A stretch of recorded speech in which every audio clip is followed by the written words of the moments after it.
Muy buen día a todos, yo soy Mariana Vázquez Duarte y en esta ocasión voy a explicar el desarrollo embrionario en seres humanos y en el caso específico de la avispa. Entonces vamos a iniciar desarrollando el concepto de desarrollo embrionario, el cual es un proceso que comienza con la fecundación de un ovocito y con la ayuda de un espermatozoide, y pues el embrión es la etapa inicial del desarrollo de un ser vivo, ya sea de vivíparos o de ovíparos. En el caso de vivíparos es en el útero de la hembra y en el caso de ovíparos en el huevo. También cabe destacar que en el caso específico del ser humano, el término embrión se utiliza hasta las 8 semanas del embarazo y después en la 9ª semana el embrión pasa a considerarse o a llamarse feto. Entonces ahora vamos a explicar paso a paso desde la fecundación hasta aproximadamente los 9 meses. Entonces, la fecundación es una secuencia compleja de sucesos moleculares que se producen por la fusión de un ovocito y un espermatozoide. Entonces, este ovocito secreta diversas señales químicas y unas llamadas células foliculares lo rodean. Cabe destacar que las células foliculares son células que van a acompañar al ovocito fecundado y lo van a nutrir hasta que ya esté más maduro. A manera de resumen, podemos destacar que lo que se consigue mediante la fecundación es generar variabilidad genética, determinar el sexo cromosómico del embrión y producir la activación metabólica del ovocito fecundado e iniciar la segmentación del cigoto, el cual, como vamos a observar, va a ser nuestro siguiente paso, la segmentación. Entonces, la segmentación es el proceso que ocurre inmediatamente después de la fecundación y en este periodo de tiempo el embrión es rodeado por una zona pelúdica. Esta va a ser transportado por medio de la zona pelúdica, con ayuda de la zona pelúdica, por las trompas de falopio y va a llegar hasta el útero. Esta segmentación comienza unas 30 horas después de la fecundación y también podemos observar en ella que consiste o que hay diversas divisiones mitóticas que se repiten y que conducen a un aumento del número de células embrionarias o que también vamos a llamar blastómeras. Algo interesante es que estas células se hacen más pequeñas con cada división, dado que no hay aumento de masa durante este estadio del desarrollo. Además de esto, a partir de la etapa de 9 células, las blastómeras alteran su forma y se ligan estrechamente para formar una masa molecular compacta. Entonces cuando el embrión consta de 12 a 32 células, pasa a denominarse mórula. En esta imagen de este lado podemos observar una mórula y de este lado una mora, pues se le llamaron mórulas por su parecido a estas. Entonces las células internas de la mórula van a constituir su masa celular interna y las células que la rodean van a componer en el futuro la masa celular externa. Y pues cabe destacar en esto que la masa celular interna va a originar los tejidos propios del embrión, mientras que la externa va a formar el trofoblasto, que más adelante contribuirá a la formación de placenta. Y no solo la masa celular externa va a formar el trofoblasto, sino que también va a formar otros anexos extraembrionarios que le van a servir más adelante al embrión. Ahora, al finalizar esta etapa, la mórula empieza a formar una cavidad en la cual va a haber agua con iones de sodio. Este proceso va a tener lugar 4 días después de la fecundación y se va a llamar cavitación.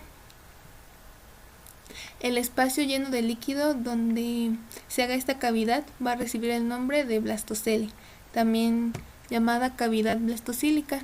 Aquí podemos ver 2 células que en el primer día cómo van haciéndose las divisiones mitóticas hasta 4 células a los 2 días, 9 células a los 2 días y medio, 16 células, que aquí ya definitivamente es una mórula a los 3 días, 58 células, blastocito en el que ya podemos observar una cavidad, y 107 células, el blastocito de 5 días.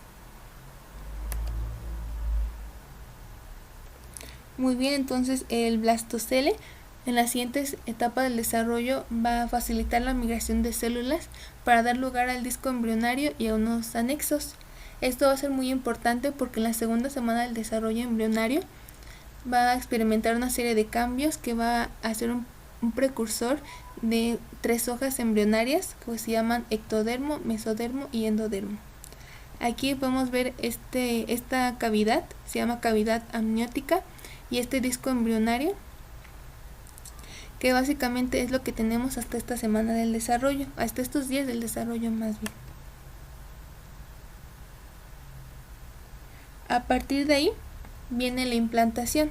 La implantación es cuando este blastocito pierde la zona pelódica que dijimos al inicio que rodeaba al embrión y se adhiere al epitelio uterino a través de su polo embrionario.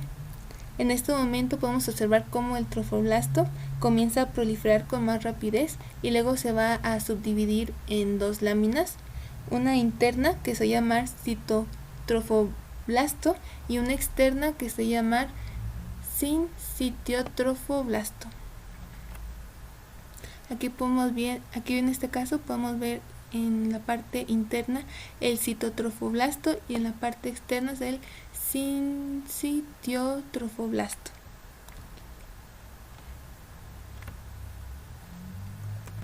Muy bien, a continuación el sincitiotrofoblasto va a producir unas enzimas y que van a permitir al blastocito introducirse en el endometrio.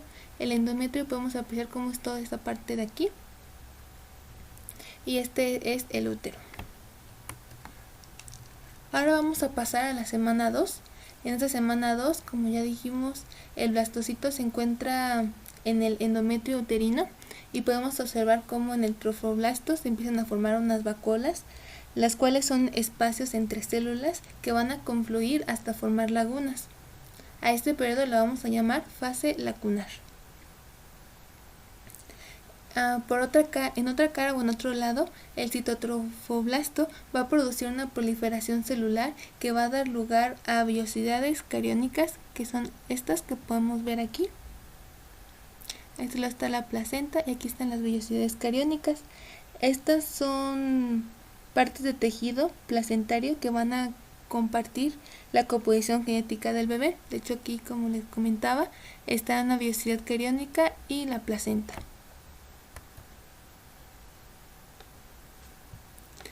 Entonces, a partir de aquí, en el mesodermo extraembrionario se va a dividir en 2 láminas, una externa que va a ser el mesodermo somático y otra interna que va a ser el mesodermo esplácnico, que van a dejar espacio a una cavidad llamada cavidad cariónica. Aquí podemos ver el mesodermo extraembrionario somático y el mesodermo extraembrionario esplácnico, esta parte de aquí y esta parte de aquí.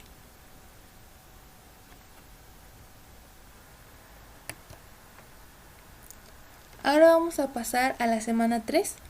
En la semana 3 vamos a dar lugar a diversas estructuras importantes del embrión, en las cuales primero está las células de Schwann, que podemos ver en esta primera imagen, es esta partecita de aquí.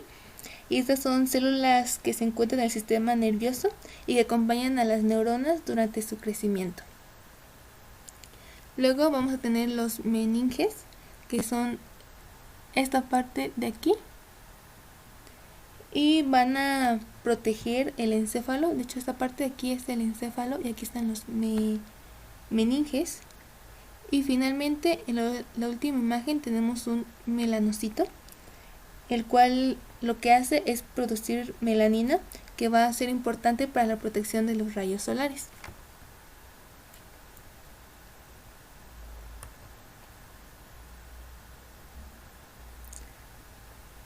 Esta semana es una semana muy importante, ya que aquí se marca la gastrulación, o aquí inicia el proceso de gastrulación, que es cuando se conforman las llamadas ectodermo, mesodermo y endodermo. Podemos observar como el ectodermo se trata de la capa más externa, donde se van conformando tanto la piel como el sistema nervioso. Aquí está el ectodermo, el sistema nervioso y la piel, toda esa parte que recubre. El mesodermo se trata de la capa intermedia, es aquí donde surge el corazón, el sistema sanguíneo, huesos, riñones, etc. En la ilustración lo hemos apreciado de color amarillo, vendría a ser toda esta parte de aquí. Y en el endodermo, que es la capa más profunda e interna, que es la que va a dar lugar al sistema digestivo y los pulmones, que es esta parte de aquí que podemos ver en color azul.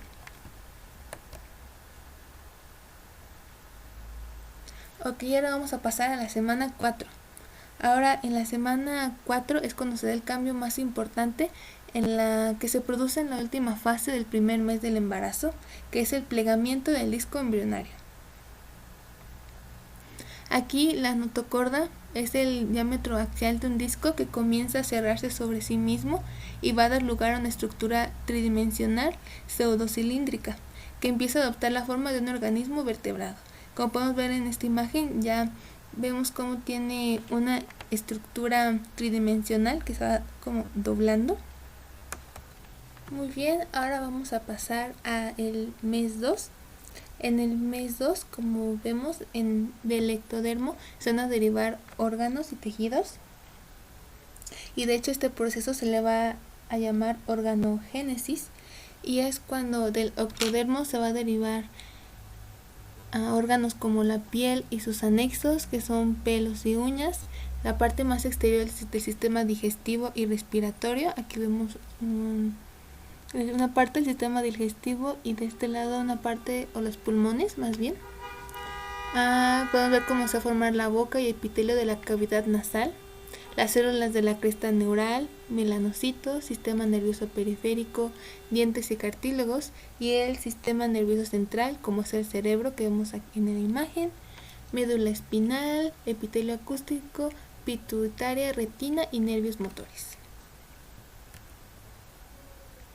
Muy bien, pasando al mes 3, podemos apreciar de que el feto va a medir ya 9 centímetros y ya como si se dieron cuenta, dije feto y no embrión. Y a partir de este mes, este feto va a perder la apariencia asexuada y ya va a poder presentar características masculinas o femeninas. También cabe mencionar que ya en este mes la placenta funciona perfectamente y pues más que nada algo interesante es que el feto aumenta su resistencia contra agresores y ya pues así está muy bien formado en este punto. En el mes 4 podemos apreciar cómo el feto tiene una cabeza muy grande que es desproporcionada a la longitud de su cuerpo. Podemos ver en esta imagen cómo del mes 3 de medir 8 centímetros y 16 gramos pasó a medir 18 centímetros y aproximadamente 100 gramos. Y aparte también en este mes lo va a recubrir un lanugo enrulado y grasoso. Lo que hace eso es que va a evitar que el líquido amniótico ablande su piel. Cabe destacar que su corazón va a latir 2 veces más deprisa que el de un adulto. Ahora en el mes 5 el feto tiene sus primeros contactos con el mundo y es cuando la madre empieza a percibir los primeros puntapiés, las primeras patadas. Podemos observar cómo los huesos y las uñas se van a empezar a endurecer y van a aparecer los mamelones y los latidos de su corazón van a poder ser escuchados por medio de un estetoscopio. Va a reaccionar con ruidos muy violentos y también tiene reacciones táctiles y guiña los ojos. Sus pulmones ya están formados, pero aún va a respirar oxígeno de la sangre materna. A continuación, en el mes 6, podemos observar cómo ya el feto va a medir 30 centímetros y va a pesar aproximadamente 1 kilogramo. Su movimiento va a aumentar bastante, sus músculos se van a estar desarrollando, va a caer el lanugo que lo protegía y va a ser reemplazado por los cabellos. Y ahora su cuerpo también va a estar protegido por una sustancia blanca y oleosa. En el mes 7 van a surgir los complicados centros nerviosos y van a establecer conexiones, además de que el movimiento del feto se va a hacer más coherente, más variado, que es un poco más seguido. Va a medir cerca de 35 centímetros y va a pesar más de 1 kilo. En este caso ya podría nacer, porque hay casos de bebés que nacen a los 7 meses, pero se considera parto prematuro. En el mes 8 es el mes del embellecimiento, en el cual la grasa distiende la piel que hasta antes más bien, estaba arrugada. Vamos a observar cómo sus formas se redondean, su piel se vuelve más rosada y espesa, y en esta etapa es cuando se va a colocar la cabeza hacia abajo, o sea que hay como un giro, y podemos observar cómo algunos órganos ya funcionan en forma definitiva. Va a medir de 40 a 45 centímetros y va a pesar alrededor de 2 kilos. En el mes 9 y último, ya el feto se va a preparar para nacer, va a ganar peso, va a ganar fuerza para realizar el parto. Y vamos a ver cómo cuando es el parto, su cabeza se desliza y empieza a descender por la cavidad uterina, esperando el momento a salir. Muy bien, ahora vamos a pasar al desarrollo embrionario de la avispa. Primero vamos a detallar en la estructura del huevo. Este huevo está protegido por dos membranas. La membrana exterior, que se va a llamar corión, va a ser toda esta parte de aquí, que va a tener uno o varios poros que van a ser llamados micropilos, a través de los cuales va a penetrar el espermatozoide al óvulo. Después va a haber una membrana que va a ser la vitelina, que va a rodear al núcleo y el citoplasma. Aquí podemos ver el saco vitelino, esta parte de aquí, y el saco vitelino. Este consiste en un área central de yema y una capa cortical o periférica que va a ser más densa que la parte central y relativamente libre de yema. Cabe destacar que no todas las avispas son las que se reproducen, sino que únicamente lo hace la reina, y esta es fertilizada por uno o por varios machos. Con esto quiero decir que en las avispas el apareamiento tiene lugar tiempo antes que la fertilización de los huevos, y muchas veces después del apareamiento los espermatozoides son guardados dentro de una bolsa ubicado en el interior de la reina para ser usados la primavera siguiente normalmente. Entonces así es el proceso del espermatozoide, en la cual la mayor parte del citoplasma es desechado. Entonces la entrada del esperma al óvulo va a proporcionar un estímulo bioquímico para la maduración del huevo, que también se llama oogénesis, y la mitad de los cromosomas van a ser desechados en un cuerpo polar y la otra mitad va a ser retenida en la yema del huevo. El esperma va a perder su cola y va a formar el pronúcleo macho, el que se va a unir con el núcleo del óvulo en el proceso conocido como fertilización, en la que se va a formar el núcleo de fusión o cigoto. Ya cuando entre el espermatozoide, solo cabe agregar que los micropilos que señalábamos primeramente se cierran, esto para que no entren más espermatozoides y para evitar que haya una pérdida de agua. Ahora vamos a pasar un poco a la embriología. Entonces podemos ver cómo las células de los óvulos fertilizados se van a dividir mitóticamente, igual que en los seres humanos, y el núcleo hendido va a migrar hasta la periferia del huevo, justo debajo de la membrana vitelina, donde se va a formar una capa de células que vamos a llamar blastodermo. Como vemos en esta imagen, recordemos que el blastodermo tiene una cavidad interior. Entonces, a lo largo de la banda del germen se forma una invaginación o ranura a la que lleva algunas células del blastodermo a una posición interna, que también conocida como mesodermo, mientras que los que tienen una posición superficial van a constituir el ectodermo. Siempre hay que señalar las semejanzas que tiene con el embrión humano, ya que el embrión humano también tiene el ectodermo y el mesodermo, solo que este no solo tiene estos dos, sino que tiene un tercero. Si no mal recuerdo, se llama endodermo. Y finalmente van a crecer pliegues del blastodermo sobre la banda del germen de cada lado para formar membranas embrionarias. Estos pliegues, al unirse, van a formar la capa externa llamada serosa, y más adentro van a formar el amnios. El crecimiento y movimiento del embrión se va a llamar blastoquinesis. Aquí en esta la podemos ver la serosa, el amnion y la yema.